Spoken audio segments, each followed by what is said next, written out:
Bonjour à tous et à toutes. Dans ce Findings, nous allons nous intéresser, parce que ça faisait longtemps, à un petit thread français. En effet, avec certaines des dernières vidéos qui avaient demandé beaucoup de boulot, j'ai eu envie de me faire plaisir et parler de quelque chose de moins transcendant, de moins extrême, mais néanmoins quelque chose qui m'a beaucoup intéressé. Le thread en question nous vient d'une utilisatrice de Twitter du nom de @KennyHumst, mais qu'on va appeler Rose pendant l'intégralité de la vidéo car visiblement c'est son prénom. Elle a, en l'espace de 5 jours, posté énormément de choses sur une affaire très étrange qui lui est arrivée et qui a énormément évolué dans ces 5 jours en question. J'aimerais donc ainsi vous en faire le récit et ensuite vous dire ce que j'en pense à la fin. Encore une fois, avant de poster le moindre commentaire, je vous invite à regarder la vidéo en entier pour éviter que vous disiez quelque chose que je m'apprête à dire vers la fin. Le 17 avril 2020, à 17h40, Rose poste sur Twitter un message plutôt alarmant.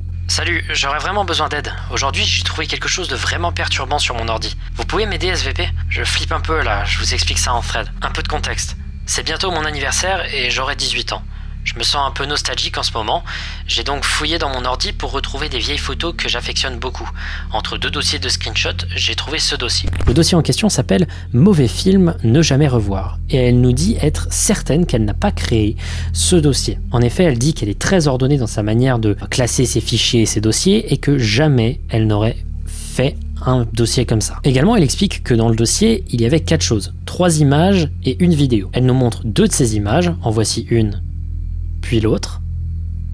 La deuxième est quand même sacrément flippante. Elle dit ne pas vouloir montrer la troisième, et également, elle nous explique que le fichier vidéo est un film du nom de Perfect Blue, un film que elle aime fortement, et qu'elle trouvait donc notamment bizarre de trouver dans un dossier du nom de Mauvais film, ne jamais revoir. Elle était donc persuadée que ce dossier n'avait pas été créé par elle. Elle nous explique aussi que sur le disque dur, il y avait des données de 3 utilisateurs, le sien, celui de sa sœur et celui de son frère. Le dossier en question se trouvait sur son dossier utilisateur. Elle demande donc à sa famille si quelqu'un aurait éventuellement créé ce dossier. Aucun d'entre eux ne savait de quoi elle parlait. Et enfin, elle nous explique que ces dossiers en question proviennent de son ancien PC. En effet, elle nous explique que son ancien PC avait lâché le 25 décembre 2019 et qu'entre le 25 décembre et le 23 janvier, elle n'avait pas d'ordinateur. D'ailleurs, elle nous le prouve en nous montrant un tweet dans lequel elle expliquait qu'elle était dégoûtée d'avoir perdu un an de travail. Pourquoi? Parce que son ordinateur avait lâché. Ces tweets datent bien du 25 décembre 2019, elle ne nous ment pas. On va prendre ce tweet et on va le mettre de côté et on le ressortira à la conclusion, vous allez voir pourquoi, mais il va être important. Pourquoi elle nous dit ça? Parce que tout simplement, elle a regardé la date de création du dossier. Et en regardant cette date de création, elle nous montre qu'il aurait été créé le 10 janvier 2020, soit durant la période où elle n'avait pas de PC, et où notamment son PC avait lâché. Donc elle demande aux gens sur Twitter de lui donner des conseils sur comment essayer de trouver l'origine de ce dossier. On lui dit de chercher dans les propriétés du dossier, éventuellement si le dossier avait d'autres versions. Ce n'est pas le cas. Et elle essaye également une recherche inversée des images sur Google. Une recherche inversée, pour ceux qui ne le savent pas, c'est prendre une image, la chercher sur Google, et Google va donc donner des liens où cette image a été utilisée ou des images qui y ressemblent beaucoup. Les recherches inversées ne donnent rien. Suite à la pression des gens, elle se décide à expliquer pourquoi elle n'a pas voulu montrer la 3e image. Elle explique d'abord que cette 3e image est la raison pour laquelle elle flippe vraiment pour ce dossier. Elle dit que c'est une photo d'un proche à elle qui est aujourd'hui décédé. Néanmoins, elle précise que c'était plutôt normal qu'elle ait ce fichier sur son PC car elle comptait réaliser une sorte de vidéo hommage et que donc sur son PC il devait forcément y avoir des images de cette personne en question. Et enfin, ses followers lui ont proposé une idée, celle de vérifier si le fichier vidéo est bel et bien une vidéo du film Perfect Blue. Elle ouvre le dossier en question. C'est pas Perfect Blue.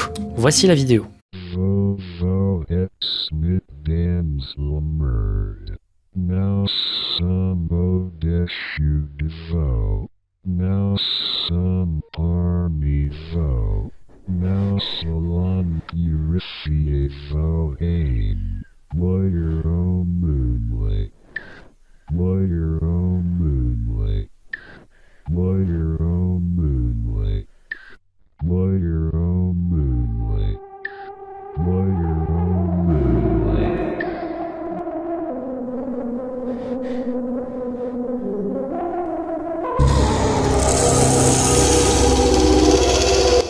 Ok, là, moi aussi, j'aurais flippé.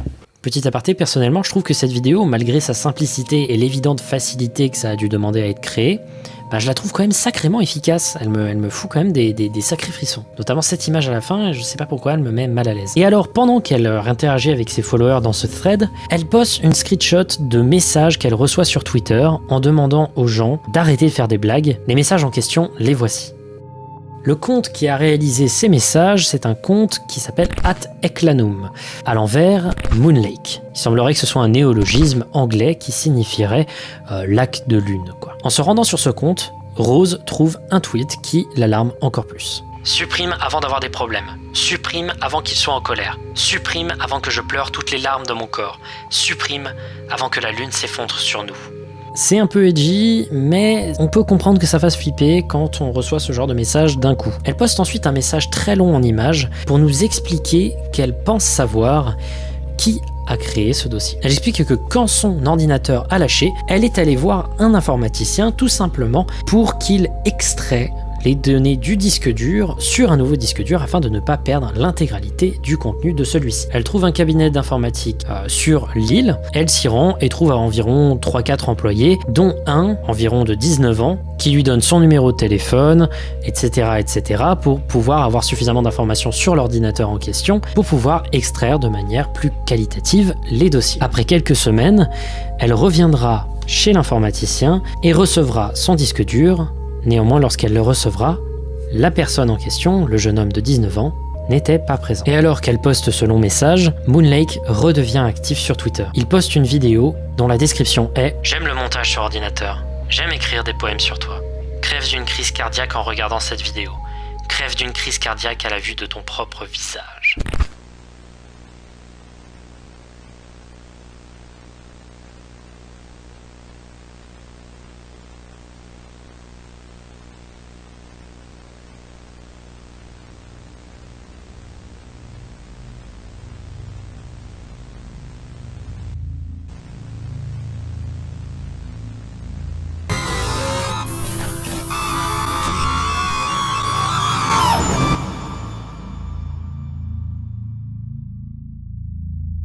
C'est un peu intimidant pour le coup. Après un peu de recherche, les utilisateurs trouvèrent l'identité du gars sur la vidéo. Il s'agit de quelqu'un d'assez connu, malheureusement pour toutes les mauvaises raisons. Il s'agit de Joseph Léonce Di Mambro, qui se faisait appeler Joe Di Mambro. Il est né en 1924 dans le Gard en France et il est mort le 5 octobre 1994. Il a durant sa vie pratiqué énormément de spiritisme et d'occultisme et il était connu comme une sorte de médium très étrange au sein des communes qui entouraient la sienne. Il créera dans sa vie une secte, l'Ordre du Temple Solaire, et le 5 octobre 1994, les 48 membres de la secte firent un suicide collectif où ils mourirent tous, soit immolés, soit par balle. Une histoire franchement sordide autour de quelqu'un de franchement détraqué, tout simplement. Il s'agissait de quelqu'un de franchement tordu et son histoire fait froid dans le dos. Mais pourquoi elle est liée avec ce compte Twitter en fait ?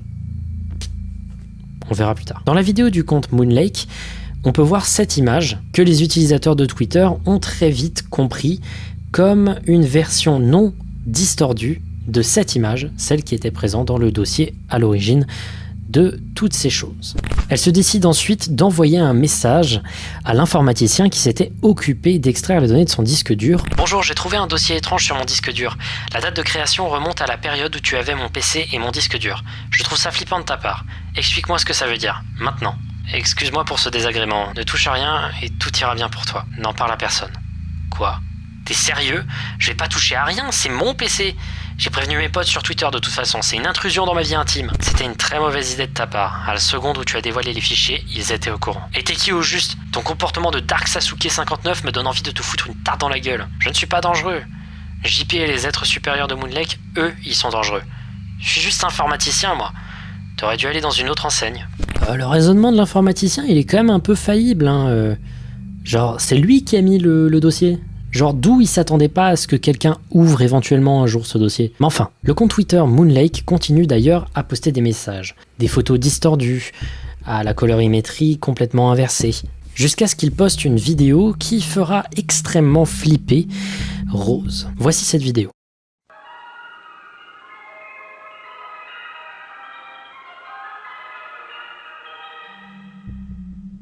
très court.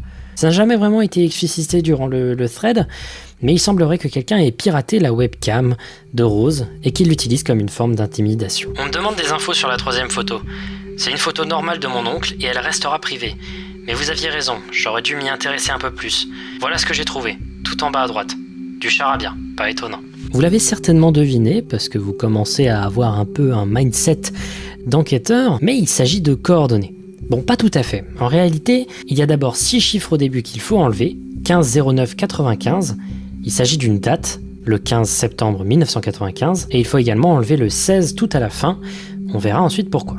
En cherchant ces coordonnées sur Internet, ça nous amène à un endroit précis au milieu du plateau du Vercors. Il s'agit d'un endroit en Isère, en France, où dans la nuit du 15 au 16 décembre 1995, 3 enfants et 13 adultes ont été immolés par le feu par cette même secte, l'Ordre du Temple solaire. Si on comptabilise le nombre de meurtres, on obtient 16, le chiffre qu'il fallait enlever à la fin. Quelqu'un également trouve l'origine de cette image qui était disponible dans la vidéo du dossier. Elle a été utilisée dans un article rédigé en 2012 par Arnaud Palisson, toujours et encore sur l'Ordre du Temple solaire. Moonlake continue à poster et mentionne un certain JP, qui voudrait dire Jean-Pierre, sachant que un des 2 exécuteurs du massacre s'appelait Jean-Pierre Lardancher. Il s'agissait d'une taupe dans la police. Également, une analyse un peu plus poussée du compte Moonlake semble montrer que le détenteur de ce compte est en danger. Elle nous dit ensuite qu'elle est claquée, donc elle se décide de s'endormir. Mais quelques heures plus tard, elle revient, à cette heure-ci minuit est passé, nous sommes le 18 avril, et elle nous explique qu'elle n'arrive pas à dormir, à cause d'une nausée. Moonlake, de son côté, a posté quelque chose sur Twitter. Il s'agit d'une vidéo potentiellement noire, je vais augmenter la luminosité, voilà ce qu'on voit. Pas nécessairement plus de choses. Rose nous explique qu'il s'agit d'une vidéo, encore une fois, prise de son PC. Elle nous explique que son ordinateur est allumé la nuit pour réaliser des téléchargements, et donc nous voyons quelqu'un pirater sa webcam la nuit. En revanche, elle explique que cette nuit-là en question, elle avait laissé la lumière allumée. Elle en conclut donc que quelqu'un l'observe déjà depuis plusieurs jours et enregistre le moindre de ses mouvements. Elle réfléchit et elle conclut également qu'elle ne doit certainement pas être la seule victime de ce genre de conneries. En effet, elle se souvient du message qu'avait envoyé l'informaticien qui disait tout simplement ne pas être de mèche avec cette secte en question. Peut-être que cette secte effectue du chantage pour que les gens bossent avec eux. En gros, littéralement, des gens utilisent les nouvelles technologies pour contrôler la vie de plusieurs personnes et elle estime ce nombre de personnes à des centaines voire des milliers, tellement un nombre de gens importants viennent mettre leur ordinateur chez cet informaticien en question. Elle retourne dans son lit tout simplement parce qu'elle est claquée, mais Moonlake reposte quelque chose durant la nuit. Cette photo. Où on voit potentiellement ce qui semblerait être Rose dormir dans son lit. Photo qui aurait été prise à l'intérieur de chez elle. À son réveil, elle commence à sortir dehors pour faire un tour. Elle est complètement mal à l'aise, elle ne sait pas ce qui se passe. Elle appelle des membres de sa famille qui sont policiers et commence à lentement avoir de moins en moins d'idées de ce qui est en train de se passer et de si sa vie est réellement en danger. Quelque temps après, le compte de Moonlake poste une vidéo très étrange avec cette photo d'un homme toujours pas identifié.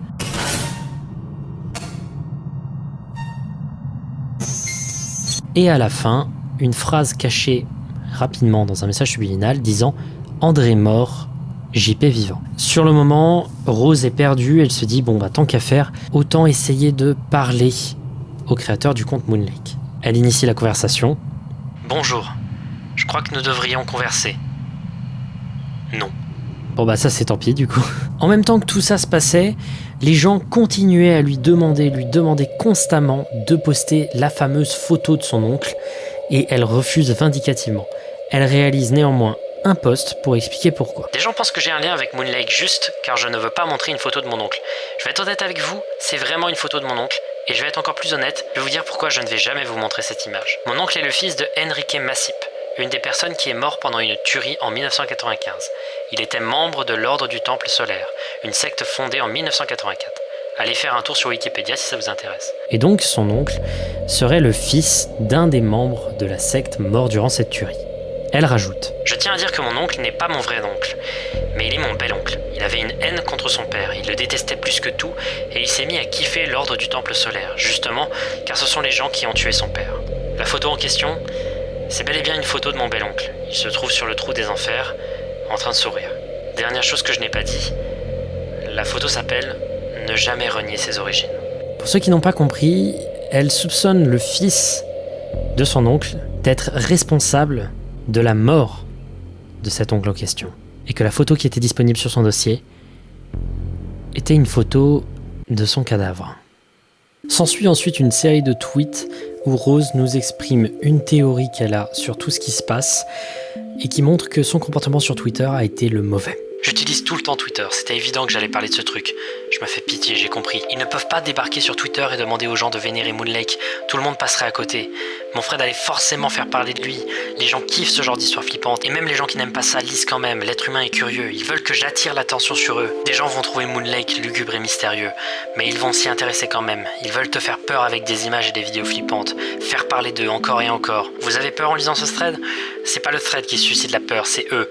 Vous avez peur d'eux, ils ont réussi à se faire respecter. J'ai juste réussi à leur donner plus de force avec plus de 1000 likes. Ils peuvent maintenant aller fouiner chez beaucoup de gens. Sur ces sages paroles, Rose arrête de parler de Moon Lake sur son compte Twitter, pensant que si elle continue de parler de ce compte, eh bien Moon Lake aura suffisamment d'ampleur pour que la secte continue leurs activités. Vous allez me dire, c'est forcément du coup la fin de ce thread ? Non. Mais je ne vais pas vous donner la fin de ce thread. Pourquoi ? D'abord parce que la fin est courte et se situe sur le compte Moon Lake, et aussi tout simplement en vous expliquant quelque chose. Évidemment que c'est une fiction. Évidemment que c'est fake. Mais on s'en bat les couilles. Personnellement, j'ai trouvé ça très sympa. J'ai trouvé ça plutôt bien réalisé, en fait. Et ça fait plaisir, parce qu'après FL 1812, qui était quand même une sacrée bonne réussite, ça fait plaisir également de retrouver encore une fois une fiction assez courte, en l'espace de quelques jours, qui a un but et une direction. Et ce que j'ai trouvé encore plus intelligent et astucieux de la part de Rose, c'était d'avoir utilisé un fait qui était réel et qui s'était passé dans son passé, c'est-à-dire son ordinateur qui s'était cassé, pour ensuite réaliser une histoire autour de ce phénomène tout simplement banal. Quand ça vient comme ça, du jour au lendemain, sur un compte Twitter, quand ça arrive comme ça, du jour au lendemain, sur un compte Twitter qui avait déjà 5 ans, eh ben ça marche, l'immersion est tout de suite totale. Mais en l'occurrence, pour celle-ci, bah moi, j'avais gaulé que c'était faux dès le départ. En effet, il y a pas mal de clichés, le fameux dossier auquel il faut faire accès, les vidéos très cryptiques postées par un compte qui fait un peu écho à To The Ark de Marble Hornet, c'est-à-dire un compte cryptique qui répond au compte principal, c'est un des trucs qui a été le plus surfait depuis Marble Hornet. Mais je m'en fous parce que le tout est plutôt bien réalisé. Et même si je ne sais pas si utiliser une tragédie réelle et des meurtres réels pour réaliser ce genre de choses est une bonne idée quand on se met à name drop des gens qui ont vraiment crevé durant ce genre de tragédie, même si on peut s'interroger sur ça, je continue à penser que c'était quand même un sacré bon thread. Et la raison pour laquelle je le partage, c'est parce que ça a demandé 5 jours de boulot et probablement une dose de travail minuscule. Tout le monde peut faire ce genre de truc, et ça me fume qu'on en trouve presque aucun en France. C'est super dommage, et c'est surtout dû à une sorte de fixette en France autour de la réalité. Les gens ne considèrent qu'une histoire n'a de la valeur que si elle est réelle, ou du moins que si elle a l'air réelle. Je pourrais aller plus loin en disant que c'est peut-être pour ça que notre cinéma est si chiant, que tout est toujours cloisonné dans le quotidien qu'on connaît tellement. Alors que justement non. La réalité, elle est chiante. Il n'y a que quelques petites histoires vraiment morbides qui peuvent être intéressantes, mais ce sont des histoires morbides. Des gens ont vraiment souffert pour elles. On est cloisonné dans cette sorte de demande de réalité. Moi, je trouve ça malsain de vouloir chercher du morbide vrai à 100%. C'est pour ça que j'ai une aversion particulière pour les sites genre bestgore.com. Ça fait pas flipper d'aller sur bestgore. Ça donne juste envie de vomir. C'est tout. Et si vous avez juste envie de vomir, je vous invite à bouffer un truc pas frais plutôt que d'aller regarder des gens réellement décédés. Je préfère avoir ce moment où je me demande si quelque chose est vraiment arrivé. Parce que si un de ces threads s'avère être réel, eh bien tout simplement je peux utiliser Findings pour expliquer « Ok les gars, on arrête de déconner, c'est quelque chose de réel, s'il y a eu des histoires de meurtre à l'intérieur, c'est des choses réelles, il faut se calmer et arrêter d'en parler tout simplement parce que c'est pas fait pour ça cet outil. » Mais s'il s'agit de fiction, c'est juste Parfait. On a l'horreur, l'incertitude au début quand on ne se rend pas tout à fait compte que c'est une fiction, tout en conservant ce bonheur d'être certain que personne n'a vraiment souffert dans ce genre d'histoire. Tout ce que j'attends, moi, c'est qu'un Français puisse raconter ce genre d'histoire tout en faisant passer un message, comme l'avait fait par exemple Alan Tutorial, un de mes ARG préférés. Et ça, je suis persuadé que vous pouvez le faire, parce que ça demande que quelques bouts de ficelle de faire ce genre de machin. Créez des chaînes YouTube bizarres, envoyez-les-moi, sans contexte, j'ai envie de découvrir des trucs. Et vous savez pourquoi je suis content de parler de ce conte ? Parce que déjà de 1, c'est plutôt bien fait, et aussi parce que la personne était abonnée à ma chaîne YouTube. Comment je le sais ? Elle me suivait sur Twitter. J'y retrouvais quelques conseils que j'avais pu donner à certaines personnes. Le fait de créer quelque chose qui aille droit au but, qui ne dure pas des plombes et qui, comme pour Eratas, s'arrête au milieu de nulle part et laisse tout le monde voulant plus, alors qu'on a juste des pistes à droite à gauche qui mènent vraiment nulle part. Ici, il y a un début, une fin, un intérêt. C'est juste le concept qui faisait peut-être un peu cliché et un peu surfait. N'hésitez pas à être créatif, etc. M'envoyez pas un message pour me demander de l'aide, il faut que ça vienne de vous. Racontez une histoire qui vous passionne, qui vous frissonne rien qu'à l'idée d'imaginer une telle situation. Racontez quelque chose. Il y aura forcément quelqu'un qui un jour voudra vous écouter.